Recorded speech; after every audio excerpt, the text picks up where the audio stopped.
যে আল্লাহ ও পরকালের প্রতি ঈমান রাখে সে যেন উত্তম কথা বলে। লোক তার সঙ্গীর স্বভাব চরিত্র দ্বারা প্রভাবিত হয়, অতএব সে যেন খেয়াল রাখে কার সঙ্গে সে বন্ধুত্ব করছে।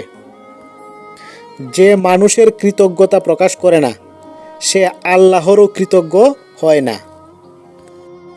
যে আল্লাহকে ভয় করে তার জন্যে অর্থের প্রাচুর্যের চেয়ে শারীরিক সুস্থতা উত্তম। সত্য দেয় মনের শান্তি, আর মিথ্যা দেয় সংশয়। যার দুটি দিন সমান গেল সে ক্ষতিগ্রস্ত হলো। ব্যাখ্যা: হাদিসের মর্ম হলো, যে ব্যক্তি প্রতিদিন নিজেকে আগের দিনের চেয়ে এক ধাপ উন্নত করতে পারে না, কিছুটা এগিয়ে নিতে পারে না, সে ক্ষতিগ্রস্ত হয় এবং পিছিয়ে পড়ে। তোমাদের মধ্যে ভালো মানুষ তারা যাদের দেখলে আল্লাহর কথা স্মরণ হয়।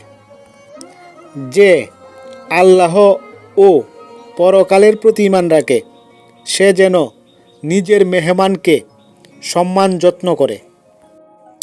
উত্তম লোক সে যার বয়স হয় দীর্ঘ আর কর্ম হয় সুন্দর। মুসলমান সে যে নিজের অনিষ্টকর ভাষা ও কর্ম থেকে মুসলমানদের নিরাপদ রাখে। প্রত্যেক মুসলমানের জন্যে অপর মুসলমানদের রক্ত, সম্পদ ও ইজ্জত সম্মানযোগ্য। হাদিসটির অর্থ এভাবেও বলা যায়, মুসলমানের জন্য মুসলমানের রক্তপাত করা এবং সম্পদ ও ইজ্জত নষ্ট করা হারাম।